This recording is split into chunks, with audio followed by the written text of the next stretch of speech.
In episode number 404 of the Reasons I'm Broke podcast, we cover Johnny Depp's future in Pirates of the Caribbean 6. We also, finally, after years of hard work, have Warner Brothers' confirmation of Zack Snyder's Justice League getting released. This week, we have the return of New Comic Book Day with our review of DCEased Unkillables number 3 of 3. All of this and so much more on today's show.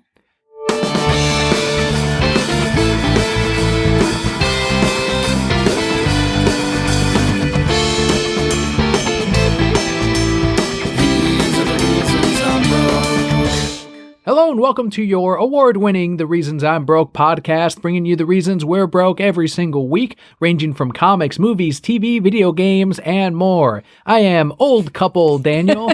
So are you two people or are you just one part of the old couple? I feel like I have the age of two people with how long we fought for Zack Snyder's Justice League. It did age you emotionally. I did see some gray hairs in there.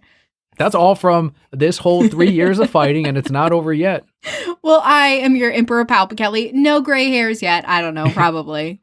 The way we format the show, if you're a new Brokehead Core member, is first we go through some news ranging from the things we mentioned earlier. A lot of DC Comics talk today. We've got our Patreon shout-outs, which are thank yous to everyone who make the show possible. This week, as I mentioned, we do have a comic book review. And finally, we end it with the Brokehead Block, which is what Kelli and I have been up to this week.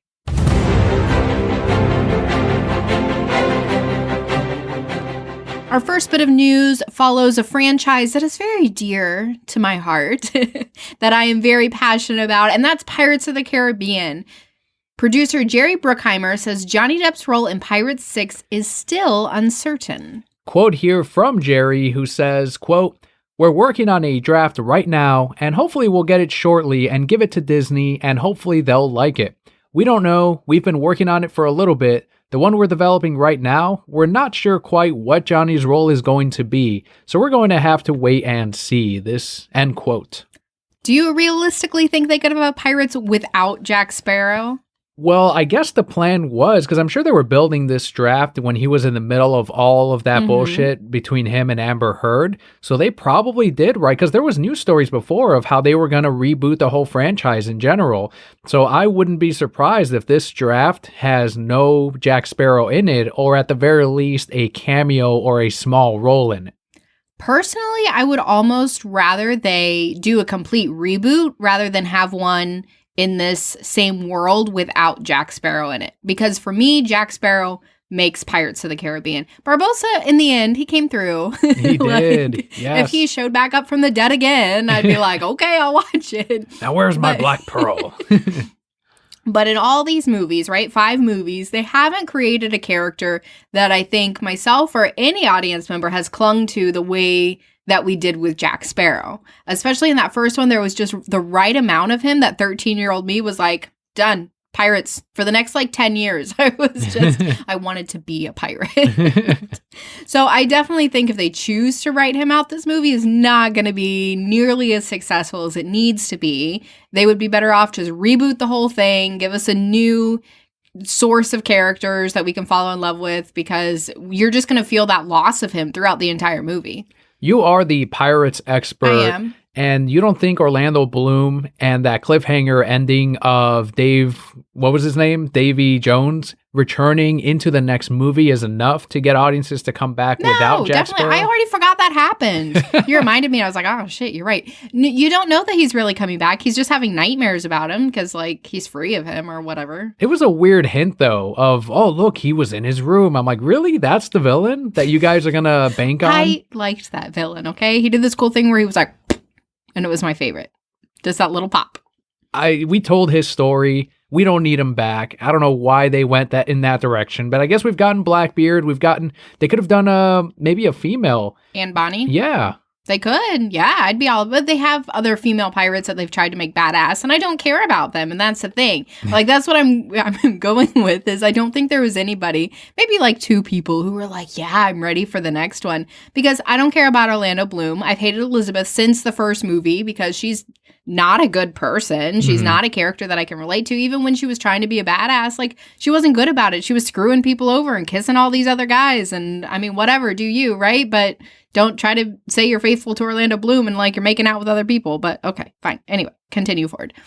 Barbossa I really liked, right? But they introduced Barbossa's daughter and Will's son, and also nobody cared about them because they were also not cool. Like, it's all about Jack Sparrow. And if you don't have him in there, even when they CGI'd him, I was like, fine, whatever, it's Jack Sparrow. Young Jack Sparrow. No, without him, it doesn't continue. They would be much better rebooting it, right? So you're going to have a completely different cast of characters, have it take place, I don't know, 10, 15 years from that point without any of the original characters. And then you have Jack Sparrow, some old guy sitting in a corner offering advice, and you're like, oh shit, there he is. And then they continue with their story and you feel satisfied. I have no idea what the answer is, and I just told you the answer. I don't know if that would work because it would. I don't know. Obviously it's a moneymaker for them, and yes, it hasn't been doing as well ever since I think 3 as far as finances. Here's the problem with 3, though. They put so much magic into those movies, and I think it was really great when it could be like, you could imagine, okay, this is a story from that decade, right? And yeah, you had like the magic chest. Okay, whatever. That was just enough magic, right? But then they got into this whole lady who grew into this giant thing and turned into crabs, and I was like, what the fuck? The Kraken. What's going on? The Kraken was there. No, I think they need to go back to their original roots where, yes, it could actually be a story that happened way back in the day. It just follows pirates. And now if you didn't know that Kelli was passionate about pirates, that alone proves it right there. Who didn't know? I loved that movie. 13-year-old me. I remember that was the first movie I ever saw in theaters by myself. Like, me and my friend went, and I was like, oh, can we be here by ourselves? And she's like, whatever. My mom said it was fine. And we saw it, and we had, like, I was just obsessed ever since then. I think I saw that movie like 7 times in theaters, and then I've seen every other movie at midnight. And I'm sure this one will not be an exception. But roughly transitioning over to the merch side of things, we have the latest lineup to the Pokemon Build-A-Bear editions, and this one is Jolteon. My favorite of the 3 evolutions. I didn't even know that they were releasing these, and apparently there's been one out since January. Yeah, Flareon released in January, and Vaporeon is set to release this summer. Vaporeon was my favorite when I was growing up, and now we have way cooler ones like Umbreon and Espeon. Yeah, what are you talking about? So Umbreon is my favorite. He's so cool. He's a tank, too. When I used to play the video game, guess how I would play with him? He was Chansey before Chansey. Oh, my God. Poison, protect. Yeah, soft-boiled. That's right. Oh, my goodness. Jolteon was always my favorite, and I think it was just because he looked so cool. He was like, yeah, gonna fuck you up. Per usual, if you order this online through Build-A-Bear, you will get exclusive clothing for your Pokemon. I ordered the Bulbasaur one as soon as they did. Even in the Bleeding Cool article that I got this from, they were like, and here's the previous ones that they've released. They didn't fucking mention Bulbasaur. I'm like, you motherfuckers. And it's like, we fought hard for that shit.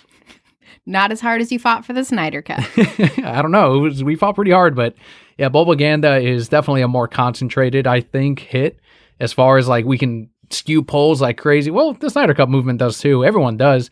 It's just Bulbasaur has been one of those things where ever since I was a child, he's been kind of ignored and not merchandised and the least popular of the 3 starters. But the tides have changed over the years, and thankfully they have. So yes, if you're a Jolteon fan, head on over to Build-A-Bear's website and pick up the latest Pokemon. Here's another rough transition into the big screen side of things. But starting at the end of the month, Warner Brothers will be re-releasing Christopher Nolan's The Dark Knight trilogy in Hong Kong and Taiwan, according to Deadline. Yeah, there was no way to transition into that at all. Like, you know what else is the origins of Pokemon is Japan, you know, and that area once upon a time, I saw Pokemon on the big screen, and now other people get to... No, there's no way. 0%. I tried my best. So the 3 films are going to be screened separately across 3 weeks going into mid-June. The idea behind this is to get people back into theaters after the COVID-19 shutdowns. That would 100% get me back in theaters. If they're like, yep, here we go, here's this, I'll be like, oh, well, we gotta go. It's been a while. I need to see that movie again. Yeah, we've gotten far enough from the Dark Knight trilogy where people like to pretend that they weren't good movies. And I don't know why that always happens. Right. They did that with Tobey Maguire's Spider-Man movies and how those suddenly aren't good. but they are awesome films. Great, huge as well during their time. They influenced so many things. That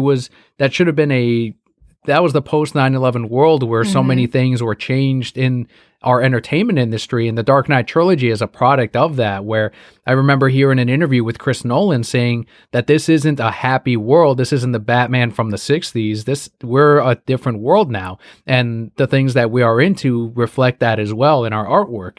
And so this is why that tone continued throughout that trilogy and into even the Zack Snyder's universe eventually when they were starting that, because Chris Nolan was so involved with Man of Steel and in a way into the future of the rest of Snyder's films, although in a much smaller capacity. So I think they're going to be doing something like this in the US as well once they release and start opening movie theaters again. I would definitely be down for it. And even if not specifically the Nolan trilogy, but yeah, you put something out there that so many people loved and enjoyed, and you're far enough removed from it that they can say, yeah, I wouldn't mind seeing that again. Let's get out for a night and go and see it. I would definitely be down for it. Yeah, somebody watch Leo. Let's go. Let's go to the movies. Get that popcorn that you're craving. That's right. I know one of our local movie theaters we mentioned before is doing the drive-in thing with the projector, and they're using older films, classics like Back to the Future, Aliens, to try to get people back into theaters. And I think it is a good idea because you can bring your kids who maybe never saw Back to the Future or other movies from the 80s or 90s and kind of introduce them to these things on the big screen, as many people may have seen it for their first time. I'm sure they'll release statistics of how well this did. I'm really curious to see, especially being the movie that it is. And so hopefully we see something like that soon here. Continuing with the DC Comics news, Harley Quinn writer Sam Humphries tweeted that issue number 75 will be the final one as planned by the creative team for almost a year. I feel like we're so far removed from that comic. I have not been reading it recently. I kind of fell off when they changed creative teams and, it didn't capture my attention as well. I know people still really enjoy it, and that's great, but it would be interesting to see what they come back with in a year or less than if they change creative teams and go with a different storyline. There is a theme here of comics ending for DC, so maybe this is that delayed relaunch of the full line of comic books. I know Batman is definitely going to at least hit issue 100, and the creative team, I think it was James Tynion, said that they have stories planned past issue 100, so maybe that's going to be one of the books that just retains its numbering. But I do see kind of a wide line reintroduction of books on its way, and it's definitely overdue. I think it's been over 5 years now since DC Rebirth, and I know when Dan DiDio was in charge, they like to do a wide line relaunch every 5 years, whereas Marvel likes to do it every 6 months or so. Not throwing shade, though. No, never at all. I have zero resentment towards Marvel, and they're definitely not growing. And I've got more comic book news this week. Pull this one out from Newsarama. Diamond Distributors has stated that it has no plans to change New Comic Book Day to Tuesdays in spite of DC's efforts. Yeah, this was in response to DC Comics allowing all distributors to sell their titles on Tuesdays for whatever reason. Yeah, that's something our shop decided not to do because it makes no sense when the rest of the publishers are like, no, sorry, it's still on Wednesday. People are not going to make 2 trips for all their comics. They'll make it, if it's Tuesdays for all the publishers, then yeah, they'll come out on Tuesdays or Fridays or whenever all publishers decide to move it to. But if one publisher is going to move a day early, they don't have enough, no publisher I think has enough pull to completely change New Comic Book Day on their own. And we have a quote here from Jeppy, Steve Jeppy, who told Newsarama he is, I believe, the unowner of Diamond Distributors. I can't remember what his official title is, but he's the Gotham boss. Right? Not Godfather. Not Uncle Steve. But he said, quote, Diamond's not going to be pushing a Tuesday on sale date. If the world suddenly wants Tuesday, we will. But we see it now as just an anomaly, particularly now during this pandemic. You don't want to risk going out twice. Most people will just wait and go Wednesday or after, end quote. And that's the exact same sentiment I've been seeing in the comment section as well from Wednesday Warriors. They're like, no, I'll just wait till Wednesday and get all of my stuff. Yeah, and Wednesday Warriors had such a ring. What would you call Tuesday? You'd have to come up with Tuesday Titans. Oh, there you go. Oh my God, there it was so fast. Fuck you, Kelli. You don't know anything. So Marvel and other direct market focused publishers have not indicated any plans to switch to a Tuesday release schedule, and Marvel even recently revealed that their releases from May 27th through July 8th stick to the traditional Wednesday on sale dates. It messes up so much more than comic shops if Steve just changes it to Tuesday. You would have to get the books out on Monday, and that would involve a whole logistical change on the shipping side and on the printing side. It's a massive thing to try to do that. The reason why I guess DC said you can do them on Tuesdays because we receive the books on Tuesdays, but then we'd be rushing to get them all done and get them on the shelves as quickly as possible for Tuesday afternoon or night, depending on how big the shipment is. It doesn't make any sense. We have to get the books a day early to make sure that they're ready to go for the next day right when we're open. Well, and there's also Steve's shipment to the docks. That's Can't right. mess that up. Yeah, you the don't want to boats rush come that. in on Tuesday. They can't ship them on Tuesday because they leave on Wednesday. Okay, Steve. Anything else to touch on before we go into the biggest news for the DC fandom? This is the biggest news? The biggest news. No, you can talk about it. I know you're so excited. The news of the fucking year. Warner Brothers has announced that Zack Snyder's Justice League will be coming to HBO Max in 2021. This was through Zack Snyder's Man of Steel Vero commentary. And at the very end, he's like, oh, I mean, I've got this. And he shows off the HBO Max Justice League slide and then ends the fucking stream. And all of these fans that are on the stream with him, which goes to show you that Zack Snyder deeply cares about this movement and the fan base, to invite them to be on as a part of this reveal to the world of Justice League. It is absolutely incredible. Huge props to Vero for the smooth stream throughout all of this. And I know they partnered up with Zoom so that they can have several people on there. And it went off so fucking well. We finally have a Man of Steel commentary, which is huge. And now we have the confirmation that we are getting his version of Justice League next year on HBO Max. We have a press release which reads, quote, after global passionate fan calls to action and the hashtag Release the Snyder Cut movement, HBO Max and Warner Brothers Pictures announced today that it will exclusively world premiere Zack Snyder's director's cut of the Warner Brothers Pictures / DC feature film Justice League in 2021, end quote.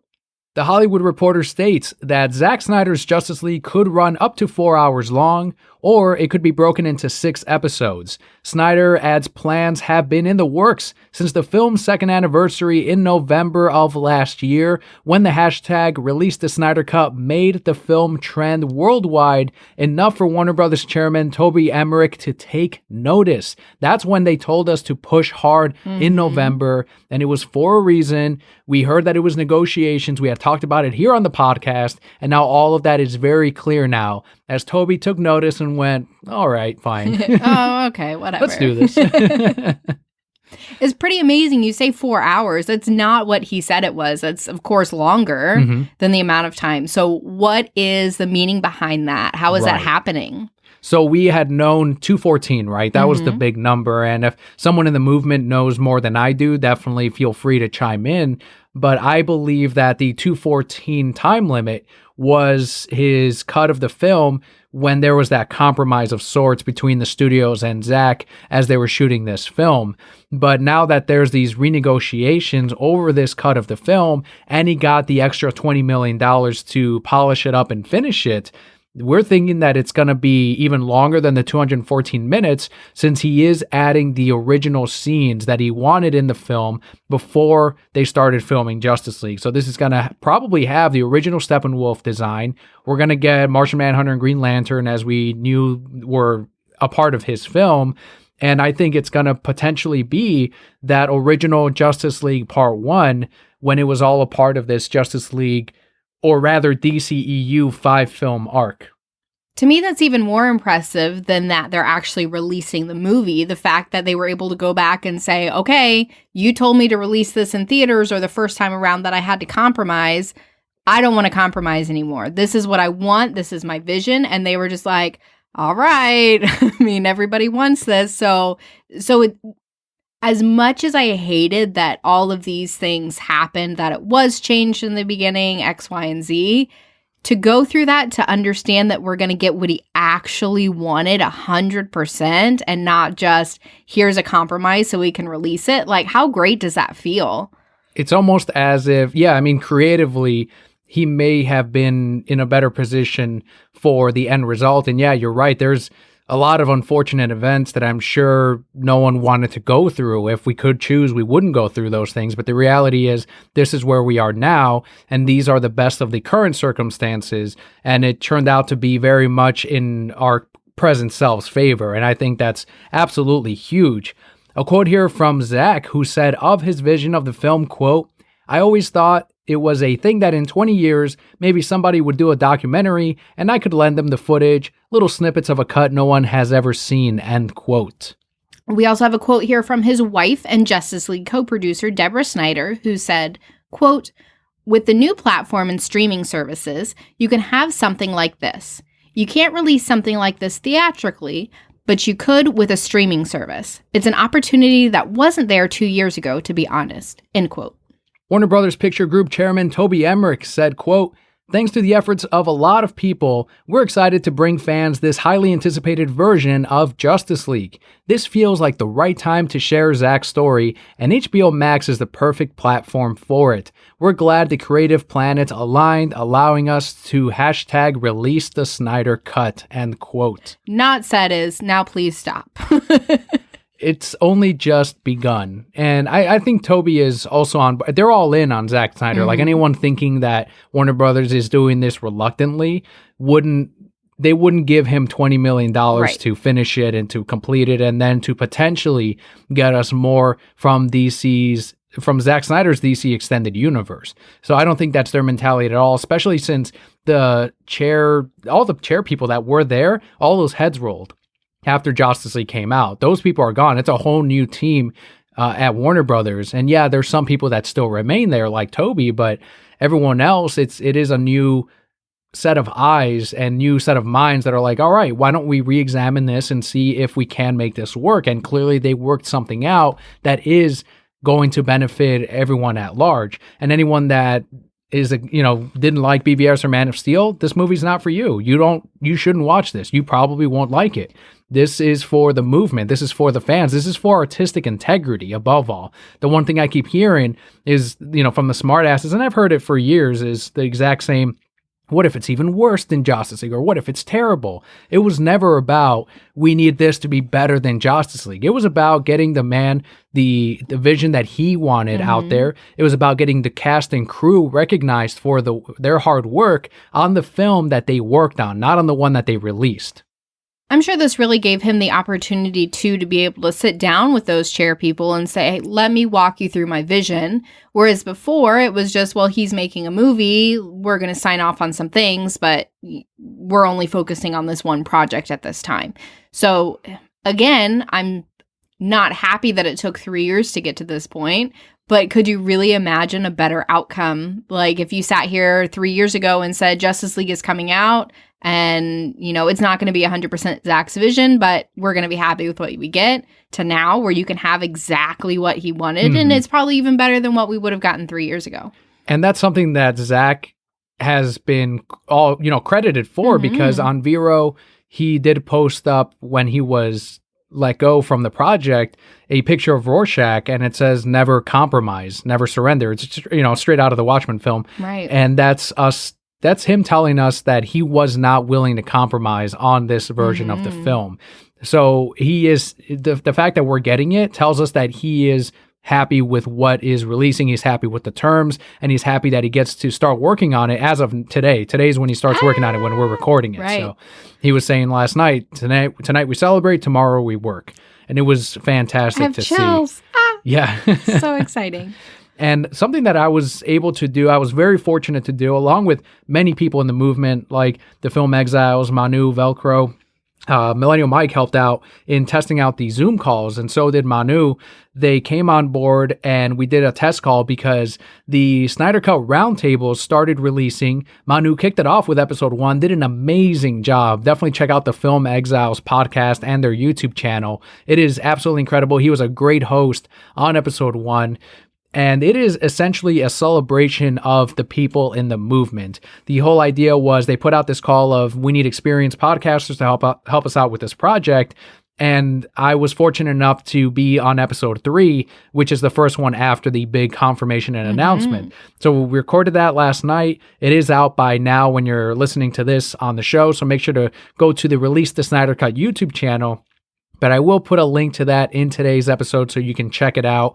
But it was great to highlight other people in the movement that may not have, a regular channel to, voice their celebrations or their movement, or maybe they are also experienced podcasters, which many of them are, and we can all get together and celebrate as a movement like we have been on Twitter and everything. So it's an amazing thing that the Release the Snyder Cut account has done, and I'm really grateful to have been a part of it.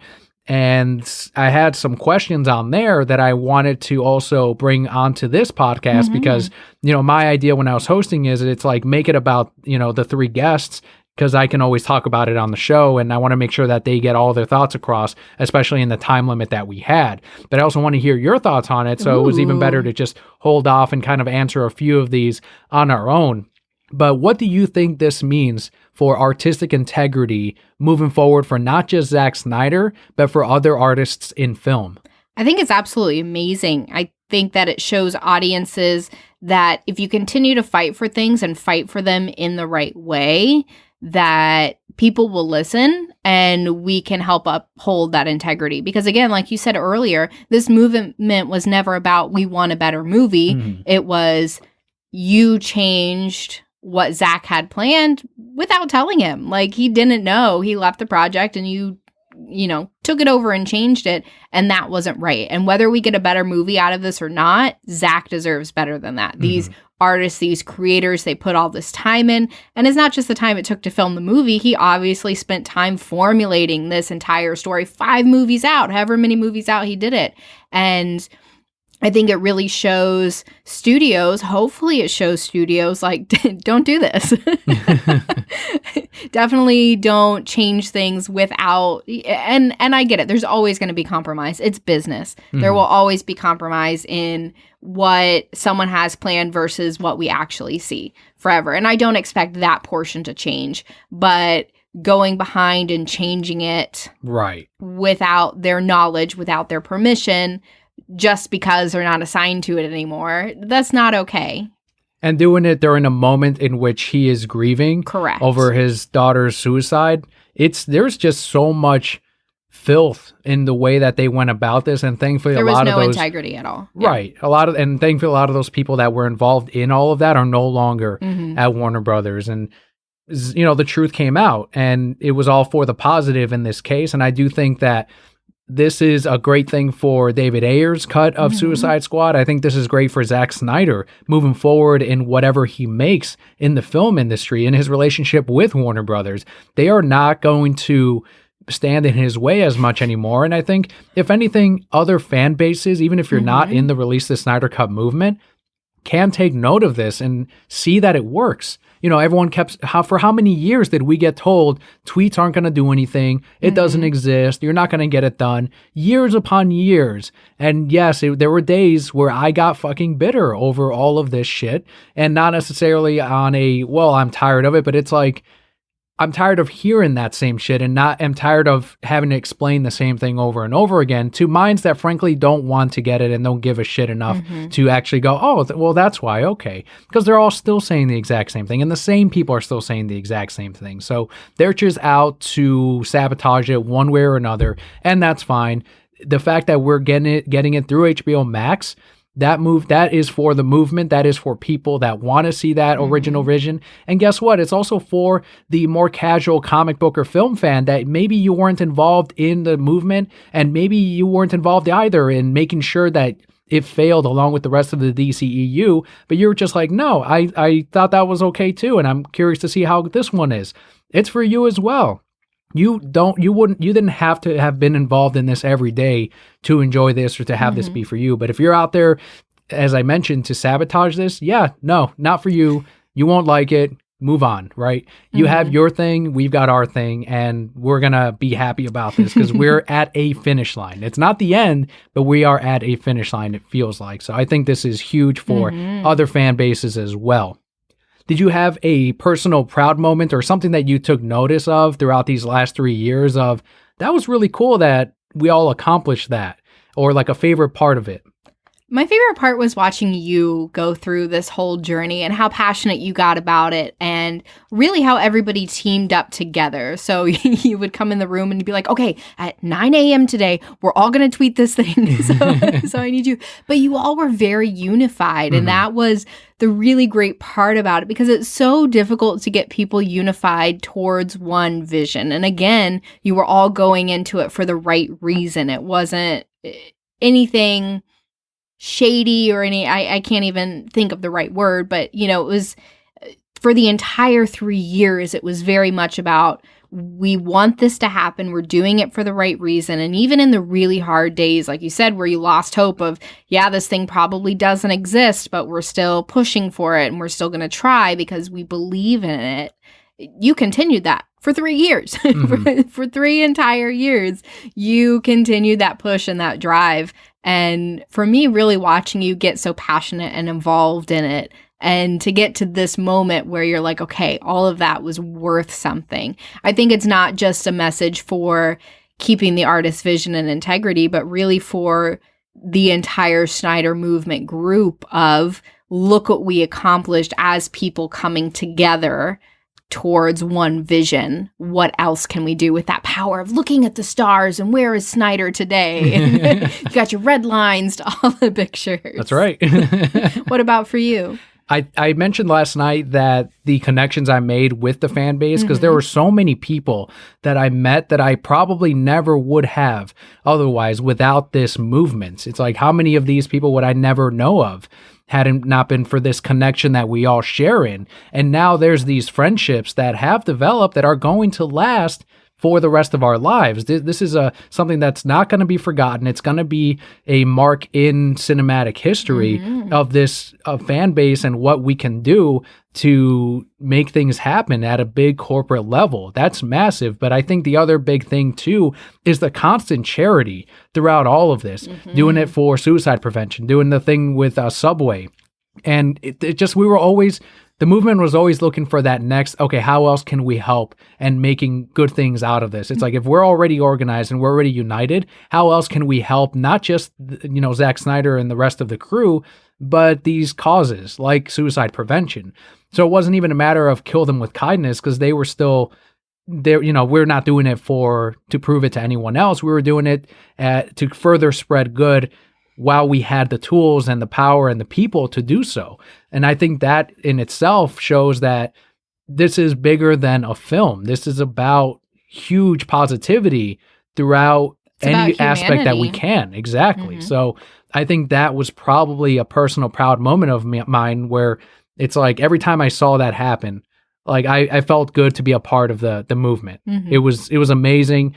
And it's not over. Like I said, there's more campaigns to help out with more drives. That goes to show you that this movement is more about something bigger than the film. It evolved. It definitely evolved into a very human piece. And here's the last question before we move on to the Patreon shoutouts is, what part of Zack Snyder's Justice League are you most excited to watch?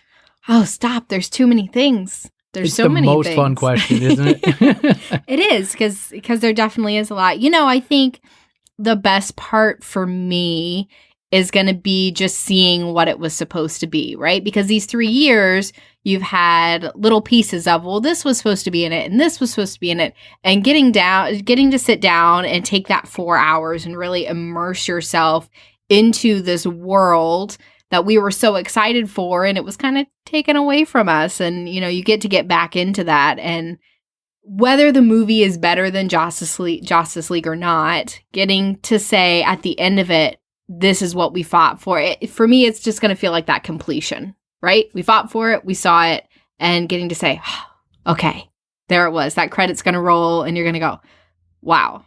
Whether I liked it better or not, wow. It happened. It's Right. complete. Exactly. And for me, it's the history lesson, the original history lesson Yep. with Uxas, with Darkseid, with the extended dialogue between all the old gods as they drive back Uxas.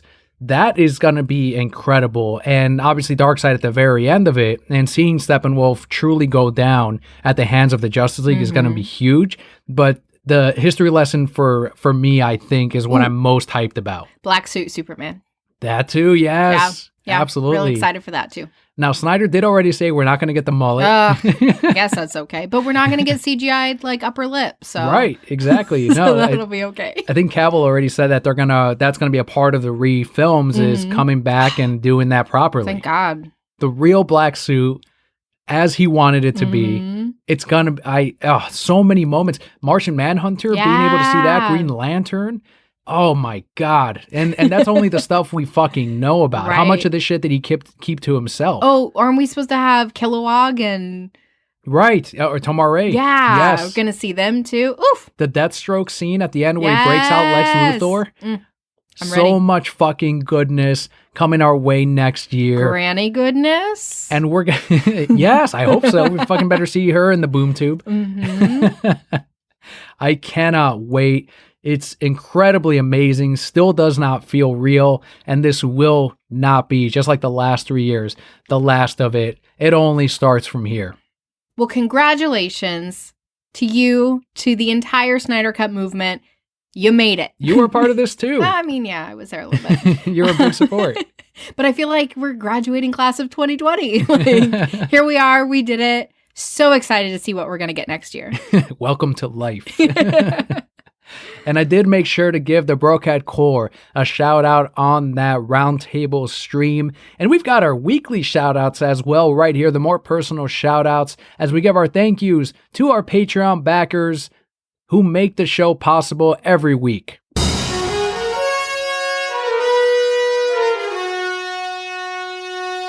This week we have 4 shout outs. The first one goes out to Julian W., whose Twitter is at Kage023 or at Lazy Gaming Guys. Julian has been streaming Sakura Wars on LGG's YouTube channel. Sakura! Sakura. So you gotta say it if you're a weeb. And I'm referring to a group of weebs, so respect. Just respect, guys. Doing my bit. Next up we have Christian, whose Instagram is at Christian Like the Religion 131. Christian posted pictures of his little black pug with, quote, the ideal nap partner, end quote. Puppers are the best nap partners, except for Ace, because she moves around a lot. She does. And I've always wanted to hold a pug. I've never held one. They're adorable fucking dogs. They are. They're really cute, but they have trouble breathing. Oh, okay. Because they got the smushed face. Gotcha. Yeah. But they are really cute. I mean, every dog kind of has their issues. I know with Ace, it's the skin problems, but that's just a part of it all. Our breeding of the wolf. Next shout out this week goes out to Renee on Twitter at Yuki's Pokemon. Renee tweeted, quote, add me on Pokemon Go, sending gifts now, end quote. If you're playing Pokemon Go, make sure to go to his Twitter at Yuki's Pokemon, add him on there, and he will send out gifts.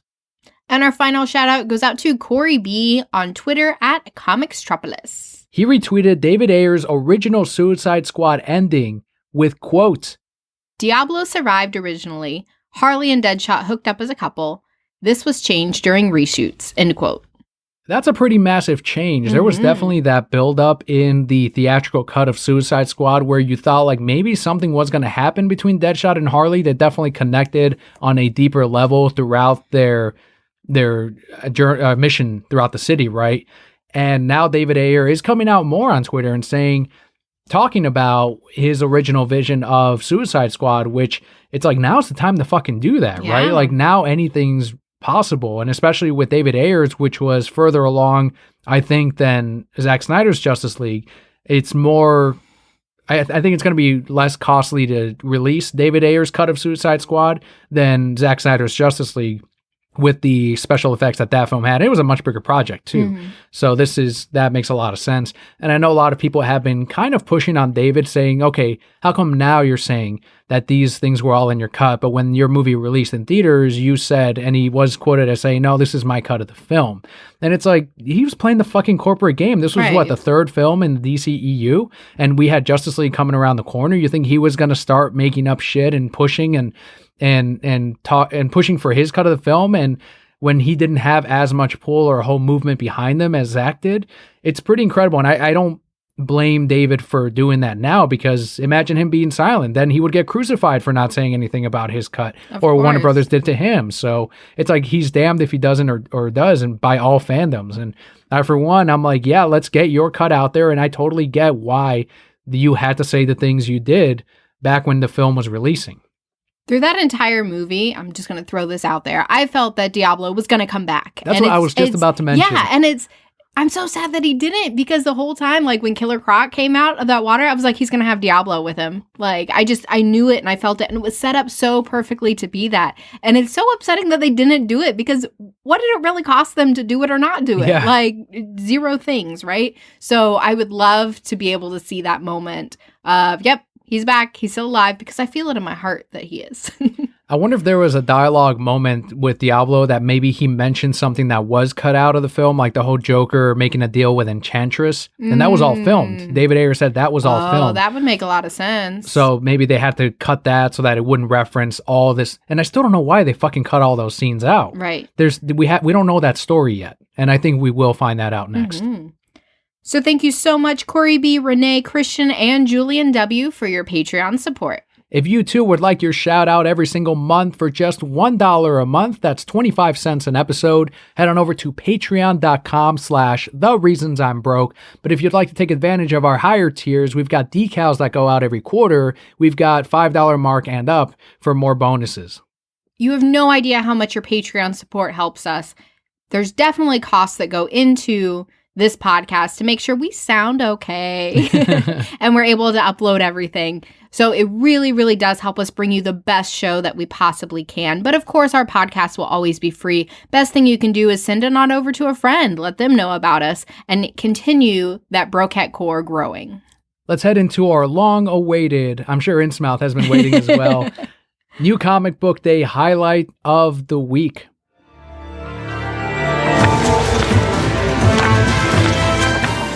Kicking it back off with DCEased Unkillables number 3. This is written by Tom Taylor with art by Carl Mostry, and the colorist is Rex Locus. That's a great colorist name. His name is not Rex Locus.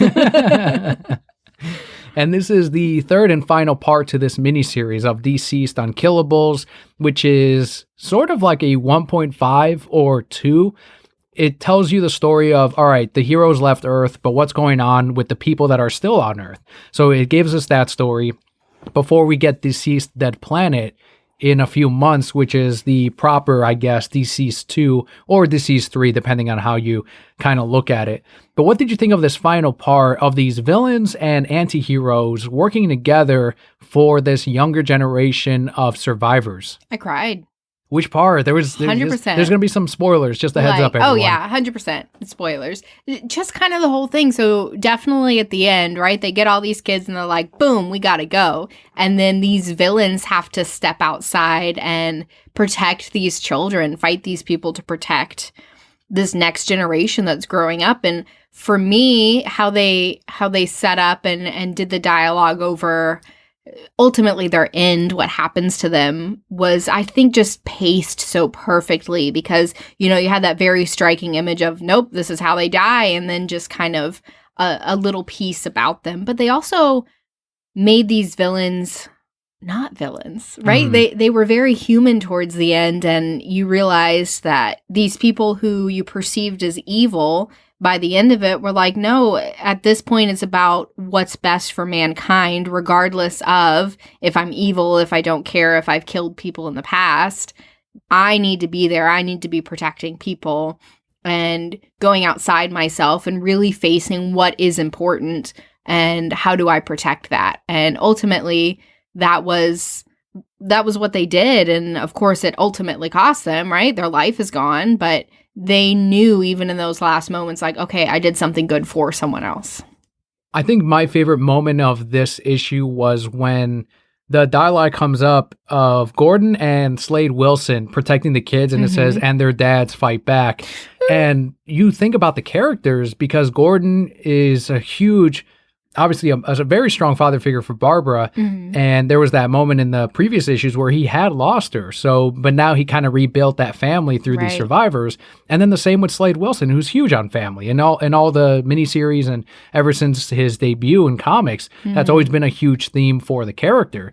So it was really cool to see those two that you'd normally never see team up in any capacity. Circumstances are incredibly different in the world of DCEased, and you get that moment that I don't think we've ever gotten from these two in comics. Right. I did really enjoy the moment where Slade and his daughter hugged, and it said neither of them were a hugger, but she wasn't going to let that last moment go away, miss out on that last moment. And they're hugging, and he's still shooting. He's still like doing what he does, right? It's like he doesn't want to lose that moment either, because he knows, this is probably it.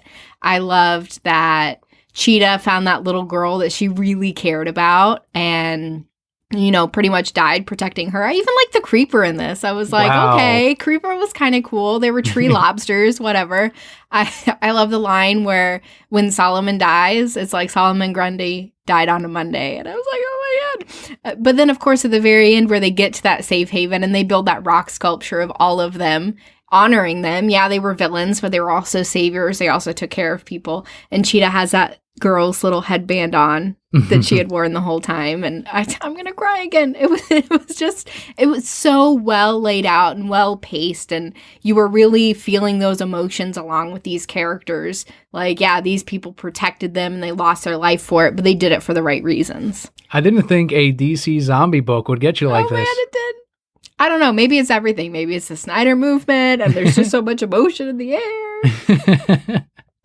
A very solid miniseries. I think I would say that, you wouldn't lose a ton if you just went from DC's to Dead Planet. But I think there was a great story here that I don't think you should miss, because it was solid, it was strong.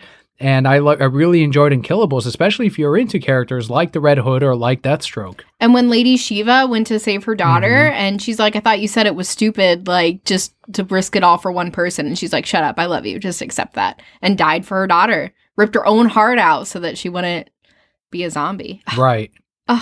Good stuff. How's it feel to have the comic book highlight back finally? It's great.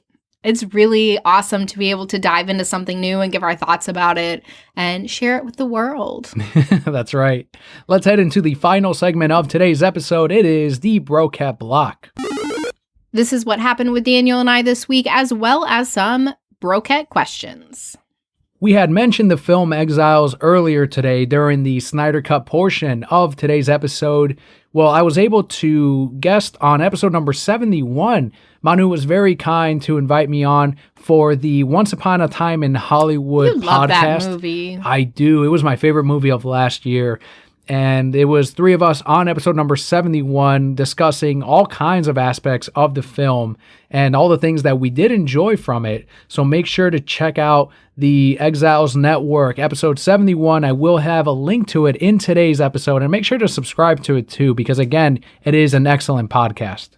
And we do have two questions here from Bobby at Cuban Slim, one for you and one for me. The one for you is, quote, what does the future hold for movies when it comes to the writing, screenplay, scenes, director, regarding the scenes and actions in a movie such as shaking hands, showing post-pandemic measures, social distancing, mask, temperature checks, etc.? What I mean by this is what is shown to us through the lens and how the actors are placed into their scene and what is going on around them. Is all of this ignored completely, or does the film adapt to what is current and it's in the movie, end quote? I think that is a good question because I've heard people talk about it in which they're watching a show or a movie and they're like, those people are too close. They shouldn't be shaking hands. And because they're now thinking, about the disease and what's best for everyone and even health in general. So I totally get it. I don't think that, yes, we're going to get movies and documentaries and everything inspired by the current events, but I don't think we're going to get a a full-on change of no more shake handing or hugging or anything like that. I think that's still going to be a common thing, and I'm seeing it now. Even as people are out and about, they are starting to I shook hands today with a complete stranger that knows you, when we were at the store. So I'm like, and I didn't think twice about it. I don't think that that's changing in society, and some people will. There's going to be more precaution, of course. There's going to be more hand sanitizer out there, but I don't think you're going to be seeing those things in film as like a new cultural thing. I don't think it's drastic enough yet to where those things are going to translate into film.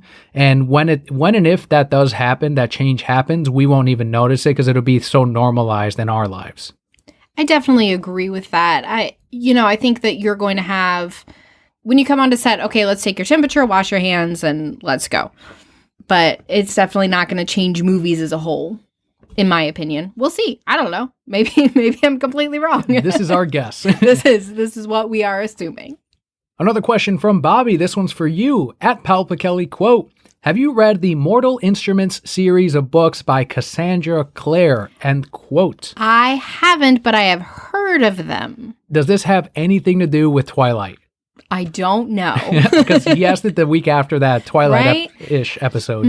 I don't know. I'm definitely going to look into it since he asked the question and see if I download a sample, see if it's something I'd be interested in. But I have heard about them from people, and I believe they were highly recommended from those people that I had heard from. But I have like a whole list just sitting there waiting for me to read. So definitely something that I will look into and add. Do you know what the theme is? Is it romance or anything? I'm sure it's romance. Okay. Would he recommend something that wasn't romance? You best not, Bobby. Don't be coming up in here with something that's not romance. And anything else on what's going on with, let's talk about that. Yeah. That is the questions for the week, but what's been happening with yours? So much, a lot. I'm going to get emotional again because I'm so excited. So every Monday we get in numbers for how work did the previous week, right? Last week, Monday, we got the numbers, but last week was probably the most successful week in the store's history, but probably the most successful week in my career, ultimately. Seeing how far my store has come and for it to really be what it was always intended to be, which is, the store where people walk in and say, okay, this is how a store is run, right? And I feel like we're finally at that point, and it's so fulfilling, almost as fulfilling as the Snyder Cut, because I put in so much time. I mean, you saw it, right? You've seen me working from home. You've seen me thinking about things at home, texting at all hours of the night, checking in on the store. I'm awake until the store is closed to check in on them, and then there's not open many hours before I wake back up, and really putting in hours and hours and hours to get to this point where I don't have to put in those hours and they can kind of do their thing by themselves. So we had the biggest jump in our survey scores. We call them connection scores, but it's essentially, our customer service, right? Mm-hmm. And people saying whether we did an excellent job or not. We had the biggest jump of anybody in the district, the biggest jump that we've had ever, which is 6%, which is gigantic, right? If you're thinking about taking an entire store and all the customers, 5,000 customers, 5,500 over the week, and 60% of them said that we did excellent. That's phenomenal. That's huge. Our out the window times, we were number 10 out of 800 plus stores in getting people through our line quickly. We're even with this pandemic, we're back to 0%, which means we're making what we were last year, which is that's huge. Huge, gigantic, right? We're one of 2 in the district that's doing that, out of 16 stores. We reopened our lobby, which my boss presented to everybody who wants to do this. When can you do it? And everybody's like, oh, next week, this time over here. And I'm like, tomorrow. We'll just make it happen. So we're taking so many gigantic strides to the point where it's running by itself without me. And it kind of feels like I spent these last 6 months growing a child is the best way I can describe it. But I spent all this time and energy building this team and it's there. It finally made it. And it was, I definitely rode that work high for about 3 days this week because I've been in this company for a year. And for a year, I felt like I wasn't up to par with everybody because, I was new. And, I'm the first person to say, hey, I don't do this right. Let me analyze this. Let me figure out how I can be better. And we got to this last week and every store manager in my district was saying, what are you doing and how can I do it? And for me personally, like from a career standpoint, it was so satisfying. And I'm tearing up right now because I'm really excited. I'm so passionate about what I do. And I made it. So that's kind of been my whole week. It's like, okay, how do we get better now? Because that's where I am. But I know that, you know, now we're in a really great place and we have to make small movements and not giant leaps. And that's wonderful to be in that spot. My update is work related as well. And we had our first new comic book day in months, our first proper one, where we actually had new releases. So the DC and indie publishers all came out with new books. Marvel's is going to be next week, and then they're going to be doing an every other week release for just Marvel. But the other publishers are still going to be every week. So up until July, when Marvel goes back into a regular weekly release again. And seeing all of the Wednesday Warriors hungry for new books was awesome. And it was also bad at the same time because there weren't a lot of releases. So it was kind of like, I wish there were more offerings because I know there's that hunger, but I totally get why there aren't, because not everyone has the expendable income. Not everyone has that job that they're coming back to be able to afford comics. So they did not want to, and many comic shops didn't receive any kind of assistance. So they don't want to flood the market with a ton of product and books when they're in a time that's not really convenient for that kind of stuff. So you got to do this slowly, and I totally understand it. There was celebration in the store for that, and there were some great comics that still came out. And I know it's going to be a little mess on ordering for a couple of weeks because of this, because there's so much uncertainty on how many people are going to want books and how many are not, or how many we're never going to see again because maybe they don't have a job and, you know, they don't call in to cancel their sub or cut down their sub. So there's a lot of uncertainty, and I think it will be that way for a few months, but it was still good to be able to have a proper new comic book day, even if it was a smaller one. And while I was working on New Comic Book Days, Zach was doing that Vero event, and someone had mirrored the stream because Vero doesn't have a desktop app. So they mirrored it from their phone to desktop and then streamed it onto YouTube. And that's where I had it on a separate tab where there was no sound coming out, obviously, but I would look at the chat. And when the chat started going nuts during certain moments, like when Henry Cavill showed up on the Zoom meeting or Vero meeting, sponsored by Zoom, right? That's what it was. And then other people started showing up. Deborah showed up on the stream. And it's like, I was kind of keeping up in that way.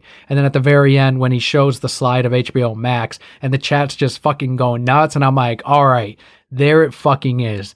There's the fucking announcement. And then Twitter is going fucking nuts. And my mentions are blowing. It was just such an amazing moment and a really cool day overall for this all to happen this week on New Comic Book Day. A few days before we record. It's just, the moon's really aligned, right, on this one. The planets align. Like, all is well, right? Isn't that what we always say? Yes. Might have to change it, but no, I mean, there's still lots of work to be done. So anything else you want to cover before we close out? I don't think so. I need to do more with my life outside of work so I can share some great things. I started school again this week. I don't know. That's pretty much it. That's all that's going on. Alrighty, I think we're going to go ahead then and sign off for this week. I know I thanked them during the Release the Snyder Cut stream, but I want to give a huge thanks to, once again, the Brocat Core for supporting us since 2012, almost a decade now of the podcast. Without this podcast, we would not have been able to be as connected with the movement. I wouldn't have done the roundtable for episode 3. There's a lot that does not happen without the Brocat Core. So a huge thanks to all of you for tuning in, whether it's just today or if you've been listening since 2012. All of that helps. All of that counts. Huge thanks to the Release the Snyder Cut movement.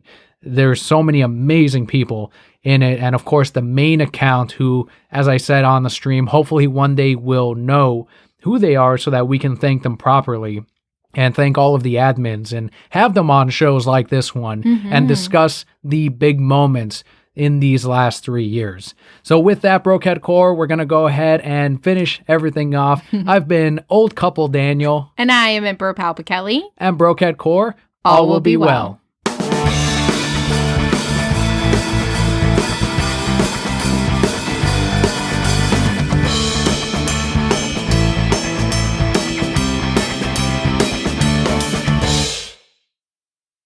In the shop, we started carrying pop sockets. Oh, yeah. We've got different Pokemon ones. We've got the Baby Yoda, the child, whatever you want to call him, Star Wars, some Marvel ones, a Batman, and not counting the ones that you and I bought.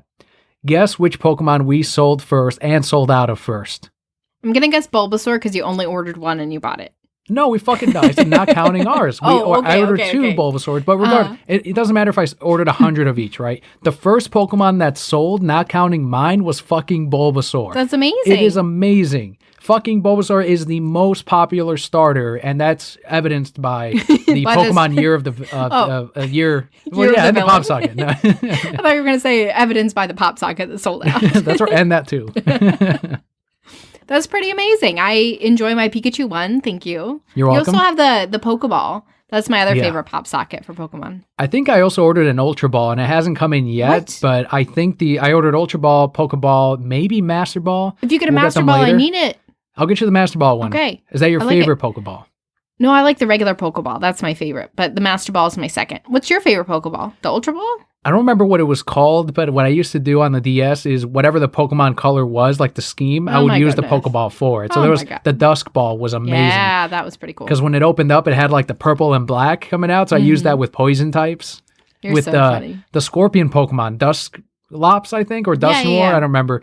But that guy, oh my God, fucking incredible. Always had the high critical attack, and I put an item that would raise critical attack as well. Dusclops was like a mud-looking ghosty guy. It's Scorpion something. Scorponok from Transformers. There you go.